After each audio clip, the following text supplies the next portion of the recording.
Pagi buat para sahabat-sahabat di mana saja berada, kita kembali lagi bersama saya di channel Anak Medan Bersuara.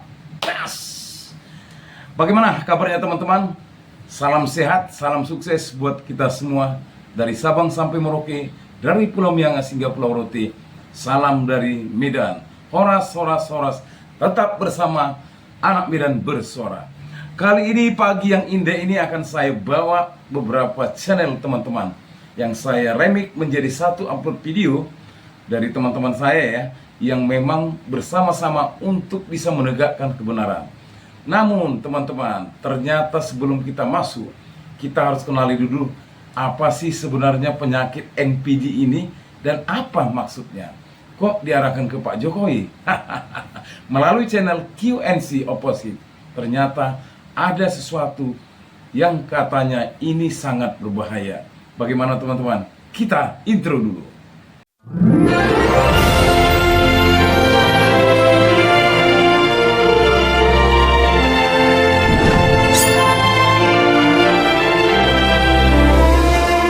Apakah narsisis atau orang dengan NPD bisa berubah atau sembuh? Permasalahannya itu ada di otaknya. Jadi, otak orang dengan NPD itu berbeda dengan otak orang yang normal. Ditemukan adanya kerusakan pada otak orang dengan NPD. Jadi kalau otaknya di-scan, itu akan terlihat kurangnya gray matter di bagian cerebral cortex. Ketidaknormalan di bagian otak ini membuat orang dengan NPD sulit untuk memproses empati. Seorang NPD itu memakai topeng bukan hanya satu atau dua, tetapi tiga.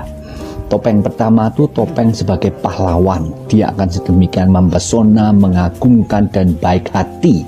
Ini adalah pribadi yang disukai banyak orang. Topeng kedua adalah sebagai korban. Ketika dia dikonfrontir, dia akan menangis, akan menyalahkan, bahkan akan memutarbalikkan cerita. Dan topeng ketiga adalah sebagai peleceh, yang dingin, yang mengontrol, yang tidak menghormati. Namun hanya Anda pasangannya lah yang bisa melihat topeng ini. Nah, yang terparah adalah bahwa masyarakat umum percaya topeng satu, teman-temannya percaya topeng dua, dan Anda terjebak di dalam topeng yang ketiga dan menanyakan realita Anda. Ini bukan imajinasi Anda. Ini adalah bagaimana caranya seorang NPD itu bisa terus berhasil. NPD, dewasa secara fisik, tapi emosi tetap kanak-kanak.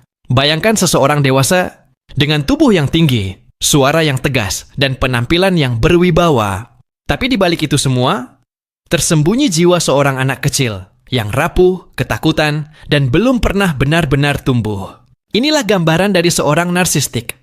Orang dewasa yang secara emosional berhenti berkembang di masa kanak-kanak. Apakah mereka benar-benar anak kecil yang terjebak di dalam tubuh orang dewasa? Hari ini, kita akan menyelami sisi psikologis terdalam dari Narcissistic Personality Disorder. Dan membongkar pertanyaan penting ini. Segmen 1. Anak kecil yang tak pernah diakui.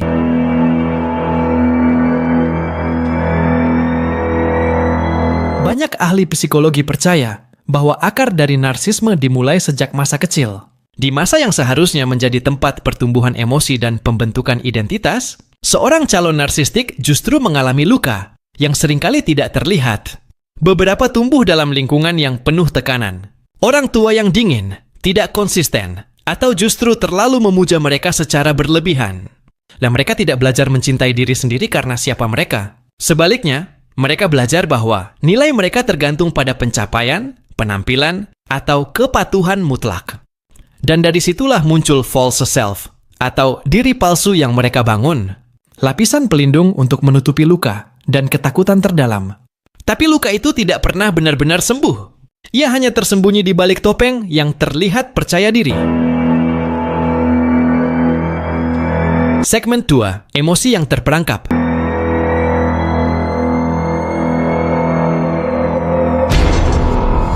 Bayangkan seorang anak kecil yang ditolak, disalahkan, atau diabaikan saat ia sedang kesal atau sedih. Anak itu mungkin belajar bahwa menunjukkan emosi adalah hal yang berbahaya. Dan untuk bertahan hidup, dia menekan perasaan itu jauh-jauh ke dalam. Sekarang bayangkan anak itu tumbuh dewasa. tubuhnya membesar, perannya di masyarakat berubah. Tapi kemampuan emosionalnya tetap sama, seperti anak kecil yang dulu takut ditolak. Inilah yang kita lihat pada banyak individu dengan NPD. Mereka bisa marah seperti anak kecil saat tidak mendapatkan apa yang mereka mau. Mereka bisa merajuk, menghilang, memanipulasi, atau balas dendam kecil. Karena mereka tidak pernah belajar cara dewasa untuk mengelola emosi. Segmen 3, dunia harus berputar mengelilingi mereka.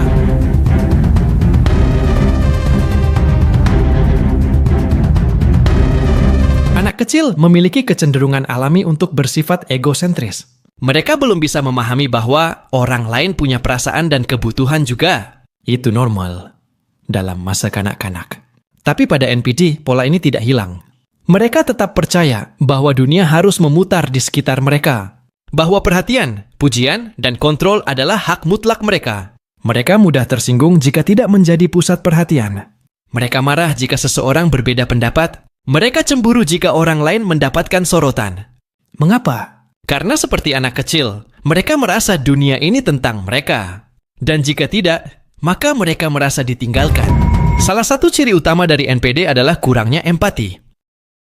Mereka seringkali tidak peduli bagaimana perasaan orang lain, selama keinginan mereka terpenuhi. Ini bukan sekadar jahat atau dingin. Dalam banyak kasus, itu adalah hasil dari luka masa kecil. Untuk bisa peduli pada orang lain, seseorang harus merasa aman terlebih dahulu. Aman dengan dirinya sendiri, identitasnya, dan emosinya. Sayangnya, narsisis tidak punya dasar ini. Mereka belum pernah benar-benar mencintai diri sendiri secara sehat. Mereka masih sibuk melindungi anak kecil yang terluka di dalam diri mereka. Segmen 5, menghindari rasa malu dan kegagalan. Terhadap rasa malu. Satu kata kasar atau kritik bisa membuat mereka menangis dan merasa hancur. Hal serupa terjadi pada seorang narsistik, hanya saja bentuknya berbeda. Alih-alih menangis, mereka menyerang balik. Alih-alih mengakui kesalahan, mereka menyalahkan orang lain. Alih-alih menunjukkan rasa takut, mereka berlagak superior. Itu bukan kekuatan, itu perlindungan. Mereka tidak bisa menerima gagasan bahwa mereka salah. Karena di dalam, mereka merasa bahwa salah sama dengan tidak dicintai. Dan itu, bagi jiwa yang belum dewasa, adalah hal yang tak tertahankan. Jika kamu pernah terlibat dengan seorang narsistik, ingatlah, kamu bukan penyebab luka mereka. Dan kamu juga bukan penyembuh mereka. Kamu tidak bisa mengorbankan dirimu demi menyelamatkan mereka. Terkadang, mencintai diri sendiri berarti meninggalkan hubungan yang penuh manipulasi. Biarkan mereka menghadapi cermin hidup mereka sendiri. Jadi, apakah benar bahwa narsistik adalah anak kecil yang terperangkap dalam tubuh orang dewasa? Secara emosional ya. Tapi mereka juga manusia dewasa yang tahu apa yang mereka lakukan dan memilih tetap melakukannya. Empati tanpa batas bisa menjadikanmu korban. Tapi pemahaman dengan batasan yang jelas, itulah kunci untuk pulih. Narsistik tumbuh secara emosional? Bisakah anak kecil di dalam mereka akhirnya dewasa? Ya, jawabannya mungkin, tapi sangat sulit. Perubahan hanya bisa terjadi jika mereka 1. Mengakui bahwa ada masalah. 2. Bersedia menghadapi rasa malu dan luka lama. 3. Mau menjalani terapi secara jujur dan konsisten. Namun, karena narsistik umumnya menyangkal kelemahan mereka dan menyalahkan orang lain, hanya sedikit yang benar-benar menjalani proses ini. Mereka lebih suka mempertahankan ilusi daripada menghadapi kenyataan. Wow, menyeramkan teman-teman ya. Jadi, pahamkan teman-teman. Jadi narsistik ini adalah penyakit yang memang seperti anak-anak yang terperangkap di dalam tubuh orang dewasa. Sepertinya benar ya apa yang dikatakan oleh channel teman kita QNC Opposite ya, bahwasanya ada memang seseorang yang seperti itu. Kalau dilihat dari tingkah lakunya, barangkali bisa ya mengarah ke situ. Namun baiklah teman-teman, yang penting kita sudah tahu bahwasanya orang yang penyakit NPD itu sangat susah untuk disembuhkan, kecuali dia sendiri mengungkapkan bahwasanya benar dia ada kelemahan dalam hal tersebut, dan mungkin disitulah bisa mengubah dirinya. Itu dari channel QNC yang mengupas tuntas tentang, mungkin kita sudah tahu ya, mantan seorang pemimpin. Jadi kali ini gak main-main, Rismond juga mengupas tuntas ketika dikala Pak Jokowi sebagai presiden ternyata kroni-kroninya sangat kuat, mencekam serta menggenggam kuat. Siapa dia? Kita lanjut videonya. Dan untuk membincangkan tentang hal ini, Ruang Diskusi Marilog mendatangkan kembali Mas Bambang Rukminto, peneliti dari Institute for Security and Strategic Studies. Mas Bambang, terima kasih sudah datang kembali di Marilog. Sama-sama, Mas Rizal. Dan narsum kedua sekaligus dalam hitungan hari sepertinya akan menjadi calon tersangka, yaitu Rismond Sianipar, ahli digital forensik ya. Iya, Bang. Saya tidak begitu teryakinkan juga oleh tertawa yang menggelegak itu tadi, kok seperti mengandung kecemasan juga ya. Tapi sebelum ke sana, saya mau tanya dulu nih Mas, Bang Rismond. Saya Iya, Bang. menangkap kesan kuat, akhir-akhir ini pernyataan Bang Rismond agak kurang terukur ya. Seperti tidak melewati filter akademis gitu. Contoh, ketika menyebut Tito Karnavian dan Krisnamurti sebagai penipu, itu bagaimana kemudian bisa mengatakan dua petinggi Polri yang satu bahkan mantan Kapolri sebagai penipu itu bagaimana? Ya, bukan akademis, malah benar-benar akademis itu, Bang. Akademis, ilmiah, karena saya punya basis yang kuat, metadata.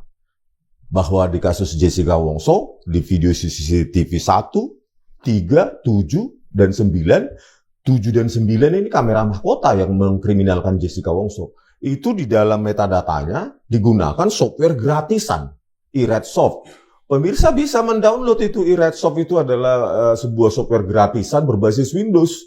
Dan pada saat PK Jessica Wongso tahun 2024 yang lalu, itu Muhammad Anwar Lazar sebagai Laboratorium Komputer Forensik Bareskrim Polri mengatakan bahwa iRedSoft adalah software yang sudah template tertanam di DVR Telview FD161S. Bohong. Tidak khawatir suatu saat Tito Karnavian atau Krisnamurti juga akan melaporkan Bang Rismond? Silahkan Pak Tito Karnavian dan Krisnamurti.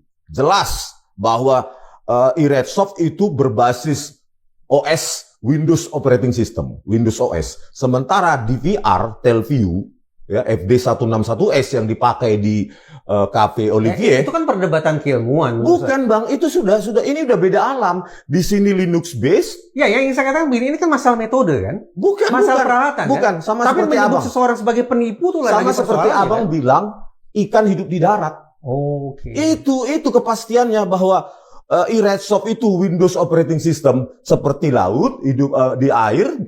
Ini Linux Operating System kayak di udara. Bagaimana mungkin ikan bisa hidup di Jadi udara? tidak akan mencabut pernyataan bahwa Tito Tidak, dan silahkan. Krisna. Bahkan saya akan melaporkan.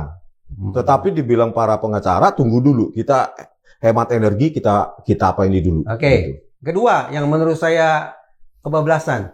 Menantang Hercules ke Tanah Batak.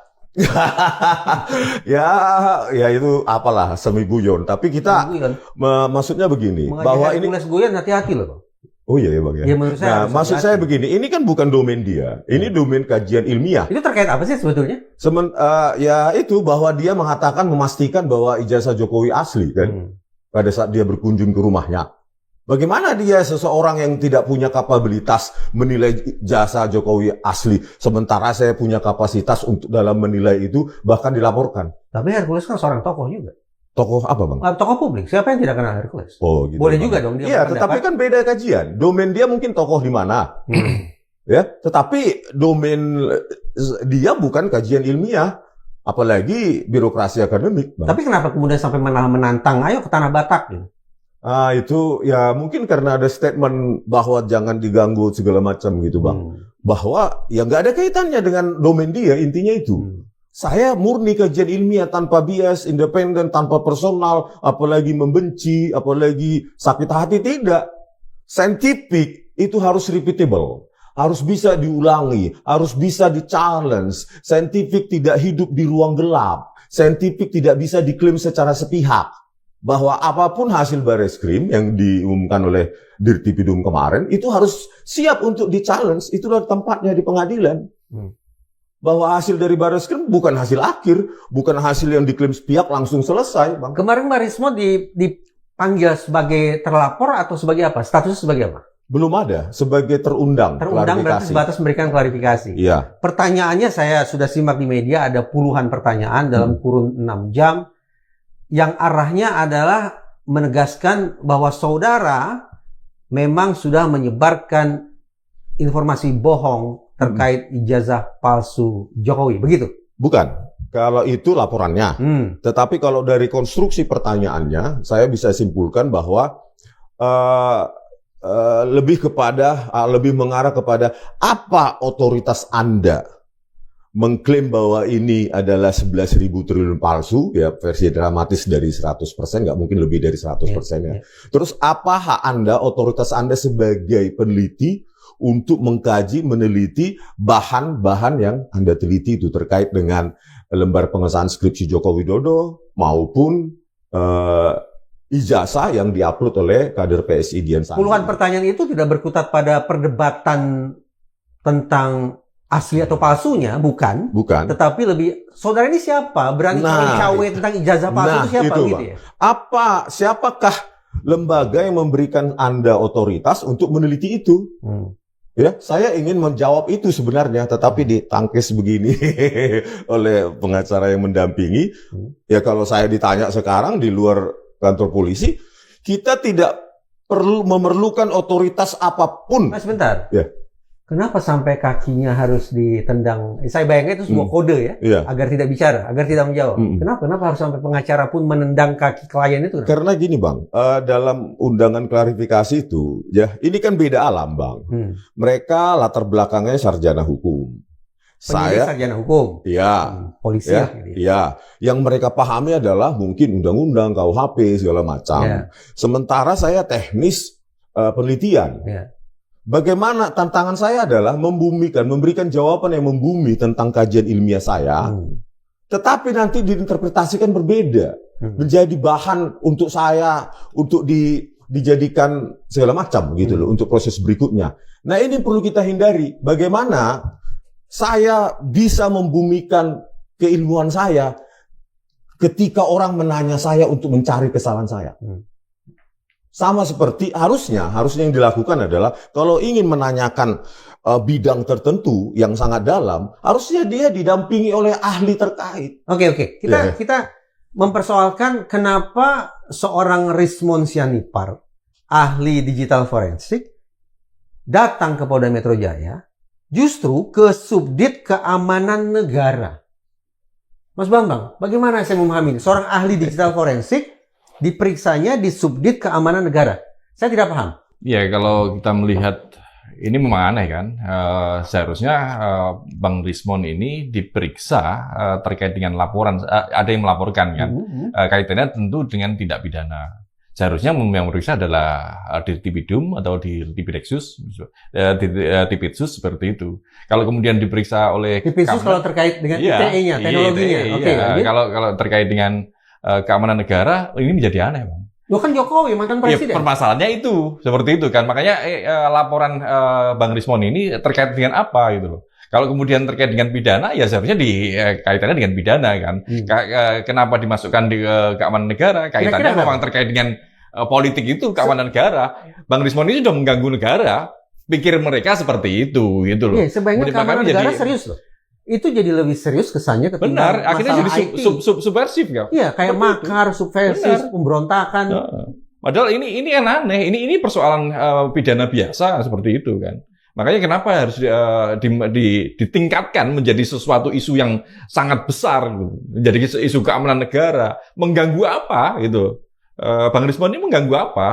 Mengganggu negara tentang apa gitu?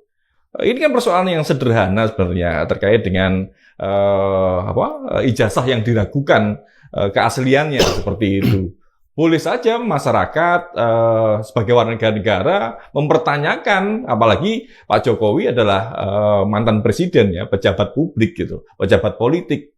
Sehingga ya bisa saja mempertanyakan gitu loh. Kalau Bang Rismon mempertanyakan Mas Reza, itu menjadi masalah. Ini ada tindakan pidana yang benar gitu kan, seperti itu.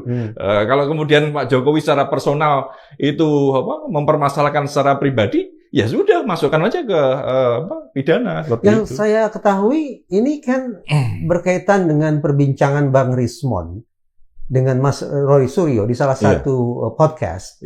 Itu kapan perbincangannya? Itu kalau nggak salah Maret ya. Maret tahun? Maret tahun ini. Berarti setelah Jokowi lengser? Iya. pasti. Orang Iya, biasa iya. dong.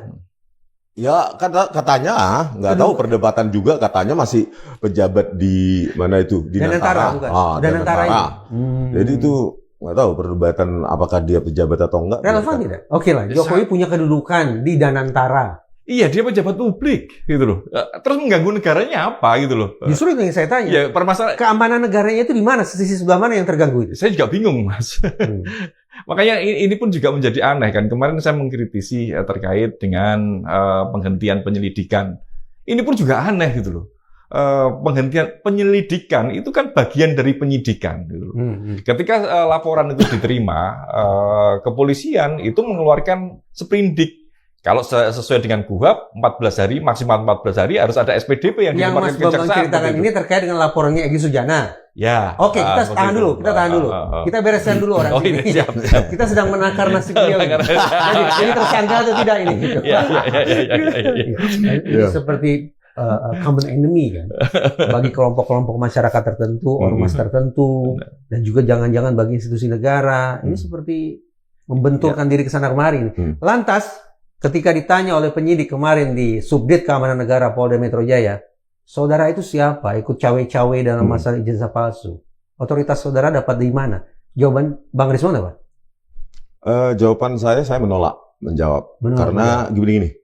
Saya menghindari jawaban-jawaban teknis yang nanti malah dipersepsikan secara lain. Oke, gitu. itu di ruang penyidik. Kalau di ruang Kalau Madilog, di ruang di sini, ya peneliti bebas nilai, bebas kepentingan, bebas otoritas. Jadi apapun, bahkan galaksi pun harus kita teliti. Gitu. Dan peneliti tidak harus memiliki perintah atau otoritas apapun untuk memerintahkan dia. Justru kalau itu kita miliki, maka kita tidak independen lagi dong. Apalagi ini kaitannya dengan pejabat publik ya. Iya, Mantan mungkin, Pak.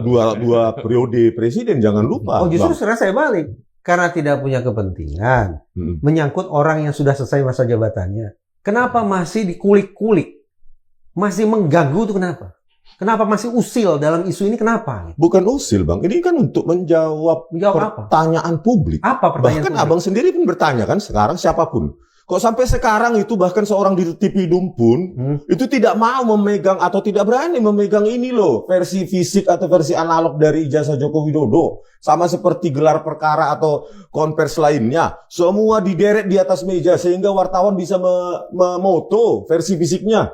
Sekarang apa yang terjadi? Nggak ada satupun versi analog atau versi fisik yang ditampilkan oleh Dirtipidum di meja dia. Yang ada adalah versi proyektor.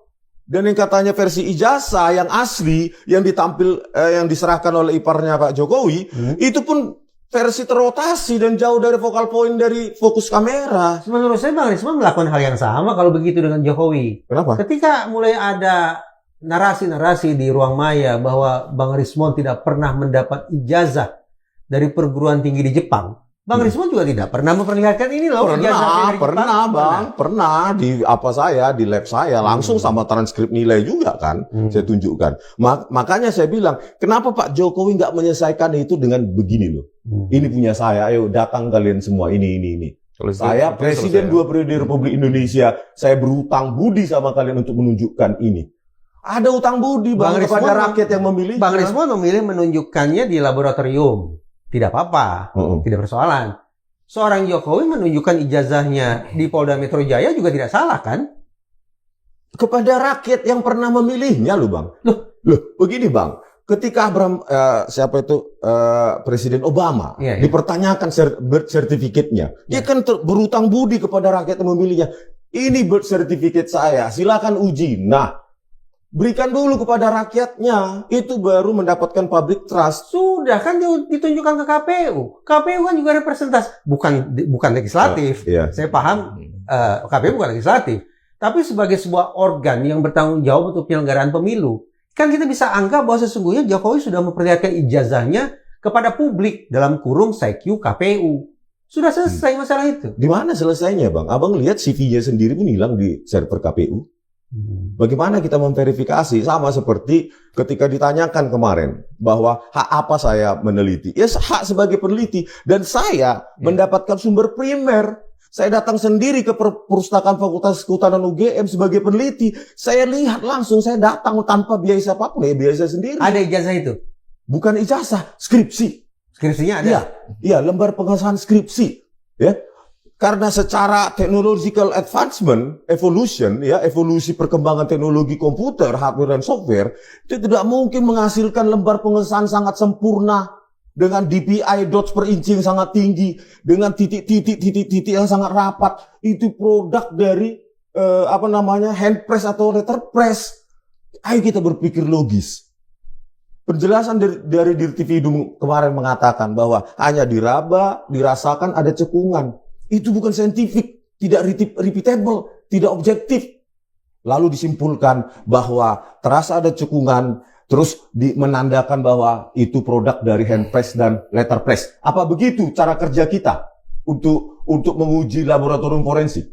Begitu, Bang. Jadi begitu kesimpulan dari Dirtividum lewat laboratorium komputer forensiknya itu sangat prematur dengan perabaan, perasaan. Langsung dikatakan, disimpulkan bahwa itu produk dari hand press, letter press. Lalu dibandingkan dengan keterangan dari pemilik percetakan perdana. Bayangkan, ini subjektif, raba, keterangan subjektif. Hasilnya tentu tidak objektif, pasti subjektif. Kenapa tidak direkonstruksi sendiri oleh percetakan tersebut? Bagaimana menghasilkan lembar pengesahan yang sangat cantik dan indah pada tahun 1985 dengan menata font secara manual, membuat plat itu hanya untuk beberapa eksemplar. Logis nggak, Bang? Lantas apa yang Bang Rismon ingin katakan terkait dengan puslap for Mabes Polri? Hipotesis saya kembali lagi 11.000 triliun persen bahwa skripsi adalah proses akhir dalam sebuah akademik untuk mencapai gelar kesarjanaan. Ya, maka kalau lembar pengesahan skripsi yang secara birokrasi akademik pun melanggar, tidak ada lembar pengesahan terkait dengan dosen penguji. Abang lulusan UGM juga. Iya, saya ada angkatan Jokowi. Iya. Kita ada angkatan Bayangkan Jokowi. tidak ada lembar pengesahan skripsi terkait dosen penguji. Tidak ada itu, Bang. Bahkan 15 April 2025, pertemuan dengan wakil rektor, kami tanyakan. Nggak ada. Dia memang... Yang Bang Rismon katakan sesaat lalu ini, itu kan juga berada di luar ranah digital forensik. Bukan, Bang, kenapa di ranah luar mengecek mana surat pengesahan dari dosen itu kan bukan urusan digital. Itu karena saya dosen, domain saya dosen. Oke. Ya, tetapi kalau lembar pengesahan skripsi, saya analisa, Bang. Karakternya, pola karakter, font segala macam, terus titik-titik yang sangat rapat. Pada aspek itu hanya bisa diproduksi dengan software dan hardware tahun 2004-2005 dengan tingkat kerapatan DPI seperti itu. Saya duga secara optimis, saya katakan itu produk 2004 sampai 2005 menggunakan Windows XP karena kerapatan DPI-nya, dots per incinya sudah sangat sempurna dengan lengkungan-lengkungan yang sangat sempurna. Bang Rismon ini nekat karena sadar tidak sadar menghadap-hadapkan diri, bahkan seolah mendelegitimasi puslap for sebuah instalasi yang punya ISO 17025 tentang General Requirements for the Competence of Testing Laboratory. Jangan macam-macam ini. ISO kawan ini. Terus SOWAT, Bang. Kita lihat track record-nya. Apa track Kasus record-nya? Vina Cirebon. Apa yang terjadi pada Ekstraksi SMS 22.14.10.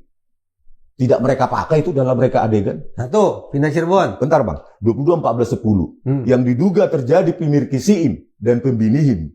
21.30 sampai 21.15 sampai 22.30. Bayangkan kalau masih ada ekstraksi SMS 22.14.10 dalam periode waktu yang dituduhkan itu. Kalau itu dipakai dalam reka adegan oleh polisi, apa yang terjadi? Bubar skenario itu, Bang. Itu produk polisi. Ya, cuma satu. Kasus Dua, Jessica. Ya, menggunakan iRedSoft, software gratisan yang Windows Operating System. Dan berbohong mengatakan itu software yang memang tersedia di DVR. FD161S, DVR Telview. Padahal itu Linux Operating System. Beda alam. Di sini laut, di sini udara. Nggak mungkin itu. Dan tetap berbohong. Itu produk Laboratorium Komputer Forensik Bareskrim Polri itu. So what? Penipu. Hanya dua Itu kekilafannya. cacat. KM50, mau saya ceritakan. Apalagi KM50, polisi memerintahkan data CCTV, HP di rest area KM50 dihapus. Belum lagi genangan darah, tidak di polis lain. Dibersihkan. Terus 20 jam Sebelum kejadian 7 Desember, 20 jam sebelumnya, fiber optik putus, percaya nggak? Tidak dianalisa serat optiknya itu bagaimana, digunting, dimakan tikus atau apa, kena petir. Nggak ada, Bang. Hanya dibilang tidak dapat mengirimkan gambar ke server kami di Bekasi. Percaya nggak itu? Bayangkan, data CCTV, data HP di masyarakat rest area KM50, itu sangat penting dalam digital forensik. Kenapa saya harus lebih percaya pada seorang Rismond? Sementara ada lembaga internasional yang sudah memberikan ISO kepada Puslap 4. Sama seperti abang. Apakah abang punya Mercedes-Benz yang mahal? Abang bisa jago nyetir? Belum tentu. Apa abang nggak suka menabrak-nabrak lalu lintas? Sama, ISO itu saya bagaikan mobil mewah. Anda dikasih tools, tetapi belum tentu etika dalam menggunakan tools itu menjadi benar hanya karena Anda punya tools itu. Tetapi Puslap 4 juga setiap tahun diassess oleh KAN, Komite Akreditasi Nasional. Apalagi itu? Apa saja yang dinilai? 1. Kompetensi pemeriksa. 2. Metode pemeriksaan. 3. Uji banding. 4. Peralatan uji. 5. Kaji ulang manajemen. Dan 6. Audit internal. Jadi segala macam komentar-komentar sinis dari Bang Rismond tadi itu datang dari seorang individu bernama Rismond. Bukan. Sementara ini, lembaga ini sudah dinilai 1. Komite Akreditasi Kalau Nasional. itu benar lembaga 2. itu ISO menjalankan internasional. tugasnya dengan benar. Ya. Kenapa kasus Sambo terjadi? Jadi 4 nih, di kasus Sambo juga. Bahwa terjadi katanya tembak-menembak. Padahal tidak. Kalau mereka melakukan tugasnya, kenapa itu terjadi? Yang saya bilang itu 4 kasus. Coba apa tuh Bang? KAN. KAN. Coba dengarkan ini.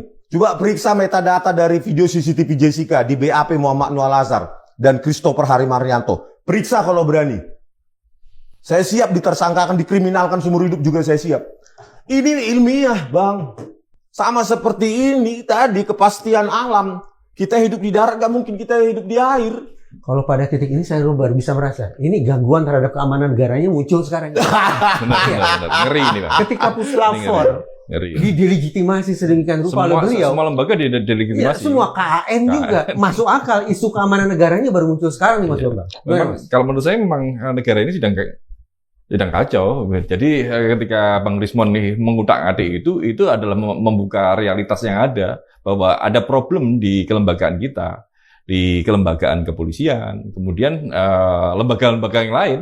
Karena kalau kita melihat kasus-kasus yang tadi disampaikan Bang Rismond, KM50, Jessica, Sambo, semuanya tidak selesai gitu loh. Lalu kontrol dan pengawasan kepada lembaga penegak hukum ini di mana gitu loh.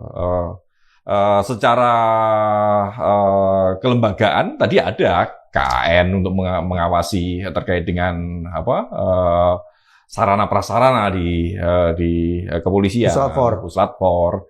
Terus kemudian juga ada lembaga semacam Kompolnas yang mengawasi. Faktanya kan kasus-kasus itu terus berjalan gitu. Artinya ada problem. Apakah ini problem struktur atau problem tadi sarana prasarana atau problem man behind the gun-nya seperti itu kan?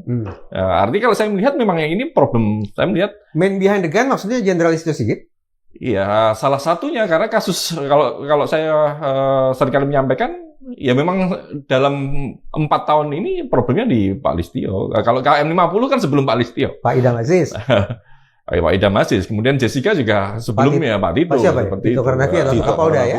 Polda. Artinya memang luar biasa teman-teman. Memang Rismond tak ada takutnya. Kali ini beberapa narasumber mengkuliti Jokowi dan otoritarnya serta kroni-kroninya. Ternyata semakin lebar dan semakin banyaklah masyarakat yang mengetahuinya. Terlebih lewat konten-konten kreator, lewat podcast-podcast yang mungkin kita katakan mereka yang sudah senior lah ya di bidangnya, dan bahkan mereka adalah para pakar-pakar kaum intelektual. Namun kita masih level bawah. Disinilah teman-teman perlunya kita berbagi informasi kepada teman-teman kita, supaya teman-teman kita itu terbangun dari tidurnya yang selama ini terlena oleh senyum, terlena oleh ramah tamah, terlena oleh ketika dia memakai pakaian yang murah meriah, namun di balik itu ada beberapa mungkin yang terselubung. Sahabat-sahabat, di akhir konten ini semoga combine atau beberapa channel yang saya remix menjadi satu mungkin bisa membuat sahabat-sahabat semakin mengerti akan apa yang akan terjadi di negara kita. Makanya teman-teman, ini harus kita tegakkan. Kebenaran harus kita naikkan. Kebenaran harus kita nyalakan terus api kebenaran.